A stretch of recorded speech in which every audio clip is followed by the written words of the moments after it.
అండి. అంటే మిమ్మల్ని వాణి గారే దువ్వాడ శ్రీను గారి వెంట వెళ్ళండి, ఆయనతో పాటు ఎన్నికల ప్రచారం చేయండి, డోర్ టు డోర్ తిరగండి, ఆయనతో క్లోజ్గా ఉండండి అని ఆవిడే పంపించిందని అంటూ ఉన్నారు. లాజిక్ కుదరట్లేదు కదా? అదే అదే ఆవిడ తెలివితేటలండి. లాజిక్ కుదరని తెలివితేటలే ఆ దువ్వాడ వాణి తెలివితేటలవి. అంటే ఎవరు కూడా ఇవి కొంతమంది తెలుసండి క్యాడర్కి, కొంతమంది ఉన్నారు టెక్కల్లో క్యాడర్కి. అప్పుడు ఎక్స్ పిఎస్సిఎస్ చైర్మన్ అతను ఉన్నారు చంటి, వాళ్ళందరికీ తెలుసు. వాళ్ళ దగ్గర చెప్పేది శ్రీను గారితో మాధురికి తీసుకెళ్ళండి, ట్రావెల్ చేయండి, మాధురి చాలా యాక్టివ్గా ఉంటుంది, మాధురికి చాలా ఓట్ బ్యాంకింగ్ ఉంది, తిరుపతి వెళ్తే టెంపుల్స్ తీసుకువెళ్ళండి, కంటిన్యూస్గా ఉంచండి, ఎవరేమనుకున్నా మనకు అనవసరం, అమ్మాయిలు రాజకీయాల్లో ఉండకూడదు, అమ్మాయిలు జెంట్స్తో మాట్లాడకూడదు అని అన్ని ఆమె చెప్పి ఇదంతా ఒక సీన్ క్రియేట్ చేసి ఈ సీన్ మొత్తం ఒక సినిమా షూట్ లాగా చేసి ఇదంతా తీసుకెళ్ళి అధిష్టానం దగ్గర పెట్టి, అధిష్టానం కూడా తెలుసు కాబట్టి ఏం జరిగిందో వాస్తవాన్ని తెలుసుకున్నారు. నన్ను పిలిచి నేను చెప్పాను వాస్తవాన్ని, శ్రీను గారు కూడా వాస్తవాన్ని తెలిపారు. తెలిపిన తర్వాత నిజానిజాలు తెలుసుకున్నారు. ఇందులో ఎంత నిజం ఉందో తెలుసుకొని ఆవిడకి ఎగనెస్ట్గా మళ్ళీ శ్రీను గారికి టికెట్ ఇచ్చారు. సో ఈ పరిస్థితుల్లో ఈవిడ చేసిన ఫాల్స్ ఎలిగేషన్స్ వల్ల నేను సొసైటీలో నా పేరుని పోగొట్టుకోవాల్సి వచ్చింది. ఎందుకంటే అక్కడికి వెళ్ళినా ఆ శ్రీను గారితో ఈమె ఉందంట, శ్రీను గారితో ఈవిడికే ఎఫ్ఐఆర్ ఉందట, ఆవిడ వైఫ్ చెప్తుందని. ఎందుకంటే ఆవిడకి టికెట్ ఒక 3-4 మంత్స్ ఎన్ని మంత్స్ ఉందండి. ఉన్నప్పుడు ఆవిడ ప్రతిరోజు కూడా డోర్ టు డోర్ వెళ్ళి శ్రీను గారికి మాధురికి ఎఫ్ఐఆర్ ఉంది, శ్రీను గారికి మాధురికి ఎఫ్ఐఆర్ ఉందని చాలాసార్లు చెప్పింది. పోనీ ఇవన్నీ చెప్పింది. మీరు నిన్న చెప్పారు వైఫ్ అండ్ పిల్లలు డోర్ బద్దలు కొట్టి అక్కడికి వెళ్ళారు కదా, మరి శ్రీను గారికి టికెట్ వచ్చింది కదా, మరి టికెట్ వచ్చినప్పుడు డోర్ బద్దలు కొట్టి శ్రీను గారి దగ్గరికి ఆ రోజే ఎందుకు రాలేదు? ఆ రోజే వచ్చి మీరు శ్రీను గారికి సపోర్ట్ చేసి ఉండొచ్చు కదా. అప్పుడు అతనికి నేను సపోర్ట్ చేయాల్సిన అవసరం లేదు కదా. వాళ్ళు పక్కన ఉంటే నా అవసరం ఏముంటుంది, నా సపోర్ట్ ఏముంటుంది? ఒక నమ్మకమైన వ్యక్తి అతను లేక నేను పక్కన ఉండాల్సి వచ్చింది. నువ్వు ఆ రోజే డోర్ పగలు కొట్టుకొని ఆ రోజే నువ్వు వచ్చి నేను సపోర్ట్ చేస్తాను పార్టీలోనే, ఆ రోజే నువ్వు ఎందుకు ముందుకు రాలేదు? ఆ రోజు వచ్చి నువ్వు ఎందుకు నీ హస్బెండ్కి సపోర్ట్ చేయలేకపోయావు? ఈ నిన్న చేసుకున్న డేరింగ్ స్టెప్ని నిన్న నేను ప్రెస్ మీట్ పెట్టిన తర్వాత నువ్వు వచ్చావు డోర్ పగలు కొట్టడానికి. ఇదే స్టెప్ని ఆ రోజు మీ హస్బెండ్ ఒంటరిగా తిండి లేక ఇల్లు లేక రోడ్డు మీద ఉండి, ఇల్లు కడుతున్నప్పుడు అదే రోడ్డు మీద ఉండి జనాల సమస్యలు పరిష్కరించుకొని జనాల్ని రోడ్డు మీదే కలుసుకుంటూ అక్కడ చాలా రోజులు గడిపిన రోజులు అతను ఉన్నాయి కదా. ఆ పరిస్థితుల్లో అప్పుడు డోర్లే లేవు, ఆ రోజు ఎందుకు రాలేదు? అప్పుడు రోడ్డు మీద ఉన్నారు కదా, ఆ రోజు ఎందుకు రాలేకపోయావు? అప్పుడు తలుపులేసి కూడా లేవే, అప్పుడు ఇల్లు కూడా లేదే, ఆ రోజు ఎందుకు రాలేదమ్మా నువ్వు మీ పిల్లలు? ఈరోజు ఎందుకు వచ్చావు సడన్గా? ఎందుకంటే ఇప్పుడు టికెట్ పోయింది, అధికారము పోయింది, నీ దగ్గర డబ్బు లేదు. సో ఇప్పుడు ఇవన్నీ మళ్ళీ నీకు కావాలంటే మళ్ళీ నీకు శ్రీను గారి దిక్కు కాబట్టి ఇప్పుడు నీకు హస్బెండ్ గుర్తొచ్చి ఇప్పుడు మళ్ళీ సీన్ క్రియేట్ చేయకని లేడీస్కి ఉన్న సింపతి ఏడుపుననే ఇది ఒక దీన్ని తీసుకొని ప్రెస్ మీట్లు పెట్టేసి చేసి చెప్పేసి ఇవన్నీ నిజాలు అయిపోవు.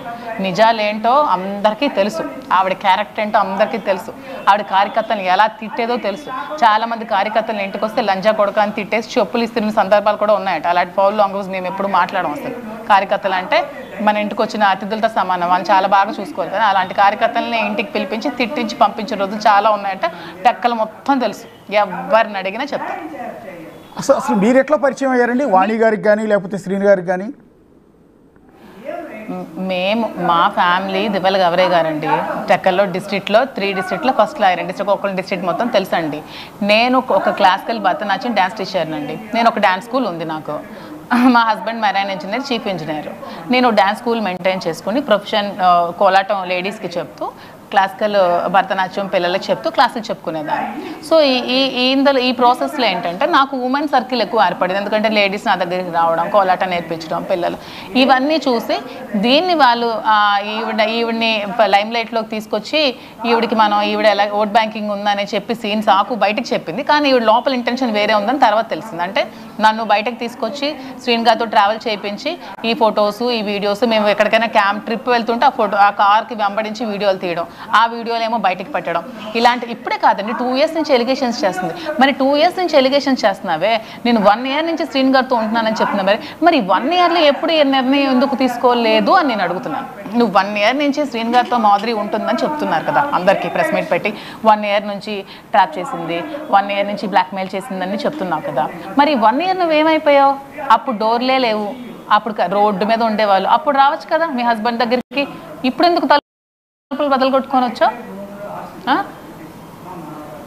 అందరికీ తెలుసు ఎందుకు. మాధురి గారు you are a matured woman, also బాగా వెల్ ఎడ్యుకేటెడ్, విదేశాల్లో కూడా వేరే కంట్రీలో కూడా చదువుకుని వచ్చారు కదా మీరు. ఆ చదువుకొని కాదు, ఈ జాబ్ పరంగా వెళ్ళానండి. ఓకే, జాబ్ పరంగా వేరే దేశానికి వెళ్ళి వచ్చారు అంటే మరేం కదా. మీరు ఫార్వర్డెడ్ ఉమెన్. అలాంటి మీరు శ్రీకాకుళం వచ్చి ఎవరో వాణి గారు చెప్పారు అని దువ్వాడ సీని గారి వెంట వెళ్ళటం అనేది నమ్మకస్యంగా లేదు కదా. అంటే జనాలకి నమ్మే విధంగా లేదు. అంటే మీరు చిన్నపిల్ల కాదు మీరు నలుగురికి చెప్పే స్థాయిలో ఉన్నారు. ఏముందంటే నాకు ఓకే అగ్రీడ్, మీ మాటలు నేను అగ్రీడ్. ఇందులో నా స్వార్థం ఏంటంటే నాకు జగన్మోహన్ రెడ్డి అభిప్రాయాలన్నా, జగన్మోహన్ రెడ్డి ఆశయాలన్నా, జగన్మోహన్ రెడ్డి అంటే నాకు ప్రత్యేకించి చాలా అభిమానం. నాకు టిక్టాక్ బ్యాన్ చేస్తారు కానీ నేను టిక్టాక్ చేసేదాన్ని. అప్పట్లో అన్ని జగన్ అనే వీడియోసే చేసేదాన్ని. ప్రతి ఒక్క వీడియో జగన్ అనే మీదే చేసేదాన్ని, అది అందరికీ తెలుసు. సో నేను ఒక బిగ్ ఫ్యాన్. నేను జగనానికి చాలా మంచి అభిమాని. జగన్ అంటే నాకు చాలా ఇష్టం. జగన్ కోసం మెయిన్ నేను పార్టీలోకి రావాలన్న ఆలోచన ఎప్పటి నుంచో నాకు ఉండేటప్పుడు ఈవిడ నన్ను అవకాశం ఇచ్చి పిలిచినప్పుడు ఇదే అవకాశం కదా రాజకీయాల్లోకి రావడానికి, జగనన్న కోసం వర్క్ చేయడానికి, ఒక ప్లాట్ఫామ్ వేసుకోవడానికి, నా పొలిటికల్ లైఫ్కి ఒక మంచి ప్లాట్ఫామ్ దొరుకుతుంది కదా అని ఆస్తో వచ్చానండి. దాంట్లో తప్పే ఉంది. నాకు పాలిటిక్స్ అంటే ముందు నుంచి ఇంట్రెస్ట్. నేను స్కూల్ లైఫ్ నుంచి కూడా పాలిటిక్స్ నాకు చాలా ఇంట్రెస్ట్ నాకు. సో అందుకనే నేను ఆవిడ పిలవగానే నాకు జగన్మోహన్ రెడ్డి అంటే ఇష్టం కాబట్టి నేను వచ్చాను. నాకు వైఎస్ఆర్సీపీకి పిలవకముందే నాకు జనసేన వాళ్ళకి అడగండి. జనసేన వాళ్ళ ఇంటికి వచ్చి నాకు చాలామంది పిలిచారు. నాకు ఓట్ బ్యాంకింగ్ ఉందని నాకు బీజేపీ వాళ్ళు పిలిచారు. చాలామంది నాకు పార్టీలోకి ఇన్వైట్ చేశారు. కానీ నాకు జగన్మోహన్ రెడ్డి అంటే అభిమానం కాబట్టి నేను వైసీపీని చూస్ చేసుకొని నేను వైసీపీలో జాయిన్ చేశాను. ఈవిడ పదవిల కాంక్షల కోసం పార్టీలో యాక్ట్ చేసి డబ్బుల కోసం యాక్ట్ చేసింది కానీ నేను తిరిగి డబ్బులు ఖర్చు పెట్టుకొని జగనన్న కోసం నేను కష్టపడ్డాను. ఎందుకంటే నాకు ఈ పదవులు ఇవన్నీ ముఖ్యం అనుకోలేదు. జగనాన్ని గెలవాలని అనుకున్నాను. అది అన్లక్కీ బై ఎందుకో అది ఓడిపోయారు. నెక్స్ట్ మళ్ళీ జగనన్నే వస్తారు ఫామ్లోకి, మళ్ళీ శ్రీని గారే ఉంటారు. ఇదే సపోర్ట్ శ్రీని గారికి ఎప్పుడు నేను చేస్తూనే ఉంటాను. ఇదే ఫ్రెండ్షిప్ ఎప్పుడు మెయింటైన్ చేస్తూ ఉంటాను. అంటే యాజ్ ఆఫ్ నౌ మిమ్మల్ని లిటరల్గా ప్రొజెక్ట్ చేస్తున్నది ఏంటి అంటే ఆ కాపురాన్ని విడగొట్టింది మీరే, ఆయనతో ఇల్లీగల్ ఎఫ్ఐఆర్ పెట్టుకున్నది మీరే, ఆ సంసారాన్ని చీల్చేసింది మీరే అన్నట్టుగా మిమ్మల్ని ప్రొజెక్ట్ చేస్తున్నారు బయటికి. ఏమంటే ఇల్లీగల్ ఎఫ్ఐఆర్ పెట్టుకొని సంసారం చీల్చినంత చిన్నపిల్లలు ఆవిడ కాదు, అతను కాదు, అంత ఇమ్మెచ్యూర్డ్ కాదు. ఇప్పుడు నిజంగా మీరున్నారు, మీకు మీ వైఫ్కి ఎప్పుడైనా ప్రాబ్లమ్స్ వచ్చాయనుకోండి, ఏమైనా మిస్అండర్స్టాండింగ్స్ వచ్చాయి, వైఫ్ అండ్ హస్బెండ్ కూర్చొని డెసిషన్ తీసుకోవాలి. ఎప్పుడైనా సరే ఒక భార్య భర్తకి ఏమైనా డిస్టర్బెన్స్ వస్తే ఓన్లీ వైఫ్ అండ్ హస్బెండ్ మధ్యలో మాత్రమే తేల్చుకోని విషయాలు చాలా ఉంటాయి. అందులో ఇలాంటి విషయాలు. అది కాకుండా నువ్వు రోడ్డెక్కి, నువ్వు బజార్కి ఎక్కి, నువ్వు బజార్ అంతా చెప్పి, నువ్వు రోడ్లంతా చెప్పి, నువ్వు అధిష్టానం చెప్పి, నువ్వు స్టేట్ అంతా తిరిగి నువ్వు చెప్తే నీ లైఫ్ను నువ్వు స్పాయిల్ చేసుకునేది కాకుండా నా లైఫ్ను కూడా నువ్వే స్పాయిల్ చేసావు. అదే ఆ రోజు నువ్వు మొదటికి ఈ శ్రీని గారికి ఇలాంటి ఇల్లీగల్ కాంటాక్ట్ నువ్వు పెట్టకుండా నీ లైఫ్ నువ్వు చూసుకుంటూ నీ హస్బెండ్ నువ్వు చూసుకొని ఉంటే ఈరోజు శ్రీని గారితో నేను మాట్లాడాల్సిన అవసరమో లేదు. నా లైఫ్ నేను చూసుకునేదాన్ని, నా పాలిటిక్స్ నేను చేసుకునేదాన్ని. నా పొలిటికల్ లైఫ్ని నువ్వు స్మాష్ చేసావు, నా పర్సనల్ లైఫ్ని కూడా నువ్వు డిస్టర్బ్ చేసావు. నీదే తప్పు. నా లైఫ్ ఇలా అయిపోవడానికి కారణం నువ్వే, అన్నిటికీ కారణం నువ్వే. నా పిల్లలకి మీద కామెంట్స్ చేస్తున్నావు, నీకు సంస్కారం సభ్యత ఏమీ లేదనుకుంటాను, అందుకే నువ్వు కామెంట్స్ చేస్తున్నావు. అయినా ఈవిడికి సంస్కారం లేదని అందరికీ తెలుసు ఊర్లో. అంటే ఆవిడ చేసిన ఆరోపణలు, ఆవిడ దువ్వాడ సీని గారితో మీకు ఎఫ్ఐఆర్ అంటగట్టడం వల్ల మీ ఫ్యామిలీ డిస్టర్బ్ అయింది అన్నారు ఇందాక మాట. అవును. అంటే ఇప్పుడు మీరు భర్తతో కలిసి లేరండి? లేనండి, దూరంగా ఉంటున్నాను. అంటే ఈ వ్యవహారంలో డిస్టర్బ్ అయింది అది? ఈ వ్యవహారం వల్లే డిస్టర్బ్ అయిందండి. ఈవెన్ మా అత్తింటి వారు నాతో మాట్లాడడం కూడా మానేశారు. మా బావగారు కూడా